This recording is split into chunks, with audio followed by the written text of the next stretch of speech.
Hello friends, welcome back to my YouTube channel advocate Anjali Awasthi. Upcoming episode की update आपके लिए लेकर आई हूँ। अमन अंजलि के पास फोन करता है और पूछता है कि गिन्नी भाभी के बारे में कुछ पता चला। अंजलि कहती है वह अचानक से गिन्नी भाभी कैसे बन गई? वह तो गिन्नी सिंह राजपूत है ना, उसके खिलाफ कोर्ट में आप खड़े हुए हैं, केस लड़ रहे हैं। एक तरफ आप गिन्नी भाभी कह रहे हैं और दूसरी तरफ कोर्ट में उन्हें जलील कर रहे हैं। आप प्लीज अमन जी उन्हें गिन्नी भाभी कहकर शर्मिंदा मत कीजिए मुझे। अमन कहता है अंजलि मेरी बात सुनो, मेरा यकीन करो, मुझे इसके बारे में कुछ भी नहीं पता है। मैंने यहाँ सबसे पूछताछ कर ली, सब कुछ पता कर लिया। यहाँ किसी को नहीं पता है कि गिन्नी भाभी कहाँ है। अंजलि मैं सच बोल रहा हूँ, तुम्हारी कसम। अंजलि कहती है मेरी कसम की क्या अहमियत रह गई है अमन जी, जिस रिश्ते में प्यार ना हो वहाँ कसम का क्या काम रह गया। अमन कहता है अंजलि मेरी बात सुनो, मैं फोन रख दूंगा, मुझे सिर्फ इतना बता दो कि गिन्नी भाभी के बारे में कुछ पता चला।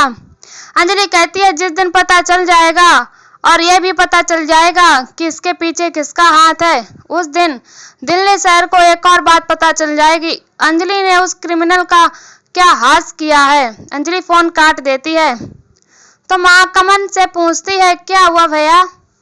अमन कहता है वह लोग गिन्नी को ढूंढ रहे हैं। अमन राघव सिंह राजपूत से कहता है पापा आपको सच में नहीं पता है? राघव सिंह राजपूत कहता है मैं सच कह रहा हूँ बेटा, मुझे कुछ भी नहीं पता है। अमन कहता है भैया आपको सच में नहीं पता है? अभय अमन पर चिल्लाकर कहता है कि नहीं पता है यार। तो वहीं दूसरी तरफ पंकज पुरोहित अंजलि सब अपना भेष बदलकर पहुंच चुके हैं दिल्ली के उस इलाके में जहां पर गिन्नी को किसी दूसरे को दिया गया था। अंजलि को वह गुंडे दिख जाते हैं जिसके बारे में बाबू सिंह ने बताया होता है। अंजलि तुरंत पंकज पुरोहित से कहती है कि वह लोग आ चुके हैं। पंकज पुरोहित उन गुंडों के आगे जाकर खड़ा हो जाता है और कहता है कि तू भाई है ना? वह गुंडा पंकज पुरोहित को उठाकर फेंक देता है और वहां से भागने की कोशिश करता है। गुंडे आगे आगे, पंकज पुरोहित पीछे दौड़ते हैं। तभी अंजलि उस गुंडे के आगे आकर खड़ी हो जाती है। तभी वह गुंडा कहता है रास्ता छोड़, और कौन है तू? तभी अंजलि कहती है चोरी डकैती दंगा या हो कोई भी मर्डर, हर करप्शन का एक ही सलूशन, एडवोकेट अंजलि अवस्थी। अंजलि और उन गुंडों के बीच में फाइट शुरू हो जाती है। तभी वह गुंडा अंजलि से बचकर भागने की कोशिश करता है। अंजलि फिर से उसके आगे जाकर खड़ी हो जाती है। अंजलि उस गुंडे को मार गिराती है और कहती है जीवन तूने अपने जीवन में कम से कम एक बार तो इस लड़की को देखा होगा। और कहती है बोल कहाँ छुपा कर रखा है इसे? अंजलि कहती है हमारे पास पक्की खबर है, इसी चांदनी चौक में इसे छुपा कर रखा गया है। कि मुझे नहीं पता है? गुंडा कहता है यह चांदनी चौक बहुत बड़ा इलाका आता है। पंकज पुरोहित कहता है ये ऐसे नहीं मानेगा और विद्युत से कहता है कि डाल इसको गाड़ी में।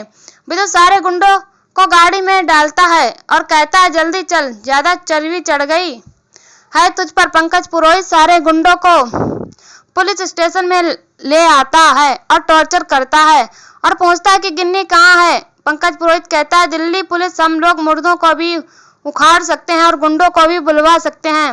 अंजलि उस गुंडे से कहती है बोल तुझे किसने भेजा था, किसने दिया था पैसा?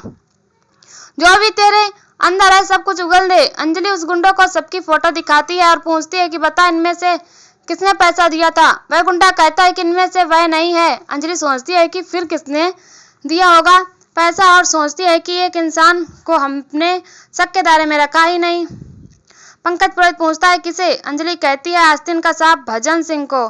तो वहीं दूसरी तरफ भजन कहता है खेल तो जम गया है राजपूत खानदान के साथ। अंजलि की लड़ाई, दोनों आपस में ही लड़के मरेंगे और कहता है अब क्या चाल चलेगी एडवोकेट राघव सिंह राजपूत? चाल तो मैं चलूंगा और कहता है ऐसा झटका दूंगा जिसको संभालने में पूरी जिंदगी निकल जाएगी, टिक तक नहीं पाएंगे आप। तभी युवराज कहता है ओए भजन सिंह कैसी चाल, कौन सी चाल, किस चाल की बात कर रहे हो तुम? मुझे कुछ समझ में नहीं आ रहा है। भजन कहता है वैसे भी उनका संबंध आईना गुल जैसा है और ऊपर से गिन्नी को किडनैप कर लिया है। अब वे लड़े और मरे। पूरा सोशल मीडिया राजपूत खानदान पर उंगली उठा रहा है, न्यूज चैनल भी राजपूत पर ही शक कर रहे हैं। अभय सिंह राजपूत, राघव सिंह राजपूत, अमन सिंह राजपूत बुरी तरह से फंस चुके हैं। ना उगलते बन रहा है ना निकलते बन रहा है और ऊपर से उन्हें ढूंढ रही है शेरनी बनकर एडवोकेट अंजलि अवस्थी, अब आएगा मजा, खेल जम गया है, अब दोनों आपस में लड़के मरेंगे। युवराज कहता है कि गिन्नी सिंह राजपूत कहाँ है? भाई भजन कहता है शांति से सेफ है और मेरे पास है। भजन युवराज से कहता है कि दिल्ली की ऐसी गली में छुपा कर रखा है जिसे ढूंढ कर निकालना यूं समझ लो भूसे में से सुई को ढूंढना। किसी के मायके लाल में इतनी दम नहीं जो उसे ढूंढ सके। युवराज कहता है भजन सिंह तुम्हें पता है तुमने कितना बड़ा रिस्क किया है?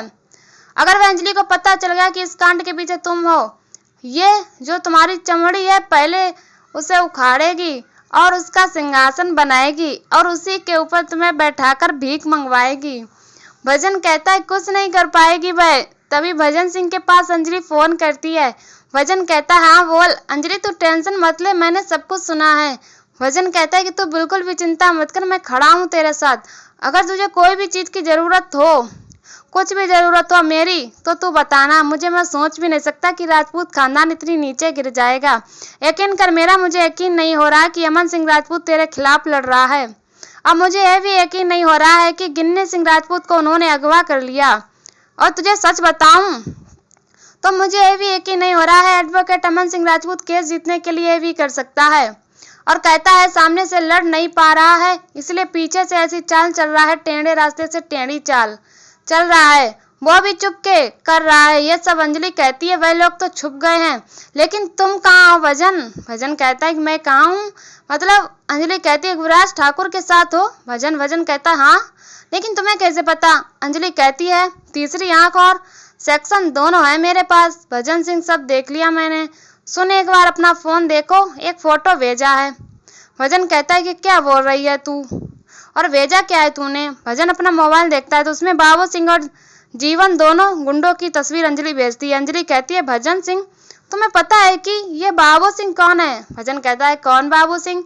मुझे नहीं पता, कुछ भी नहीं पता है मुझे। अंजलि कहती है उसका एक दाहिना हाथ भी है, उसका नाम है जीवन, उसके बारे में पता है तुम्हें कुछ? भजन कहता है नहीं।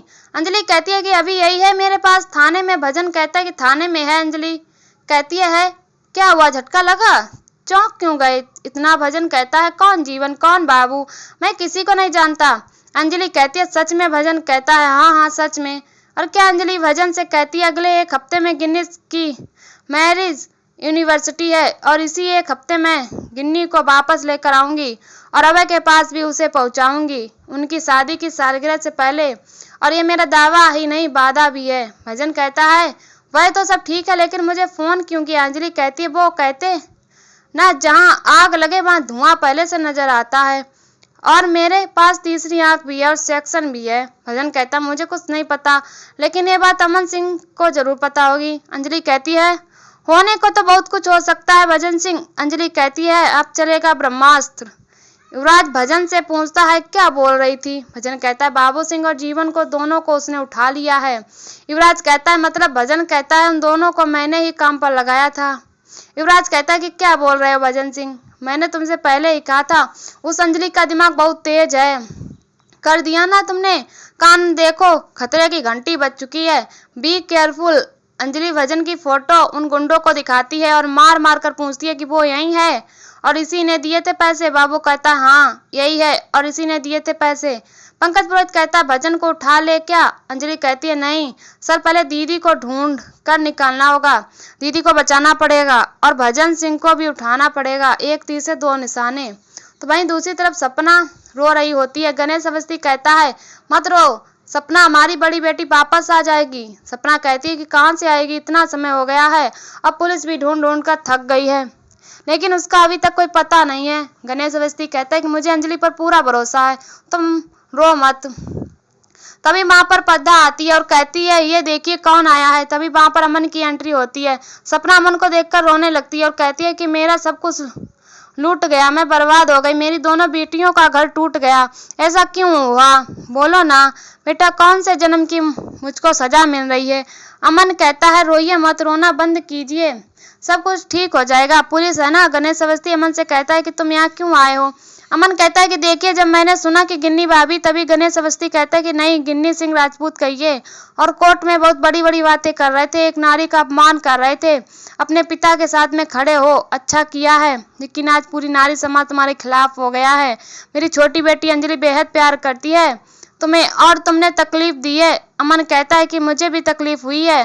सपना अवस्थी कहती है फिर ये सब क्यों हुआ, बोलो ना बेटा, मेरी दोनों बेटियों का घर बर्बाद हो गया। पद्दा कहती है कि कुछ नहीं हुआ, सब कुछ ठीक हो जाएगा, अमन भैया आ गए हैं। और पद्दा अमन से कहती है कि अमन भैया सब कुछ ठीक हो जाएगा ना। अमन कहता है कि हाँ हाँ सब कुछ ठीक हो जाएगा, और मैं तो खुद ये चाहता हूँ कि गिन्नी सिंह राजपूत का कुछ पता चल जाए। अमन वहां से जाने वाला होता है, तभी अंजलि आ जाती है। अमन अंजलि की तरफ देखता है और एक गाना बजता है कि तेरे जाने का दम। पद्दा कहती है कि अमन भैया जा रहे हैं, वह खुद ही यहाँ आए थे, आप उन्हें रोकेंगी नहीं। सपना अवस्थी कहती है कि दामाद जी जा रहे हैं, अंजलि तो उसे रोकेगी नहीं। अंजलि कहती है कि मेरी दीदी खो गई हैं, माँ ढूंढने पर भी नहीं मिल रही हैं। और यहीं पर एपिसोड खत्म हो जाता है। ऐसी वीडियो देखने के लिए हमारे चैनल को सब्सक्राइब करें एंड वीडियो को लाइक करें और हमें कमेंट में बताएं वीडियो कैसी लगी। तब तक के लिए बाय बाय।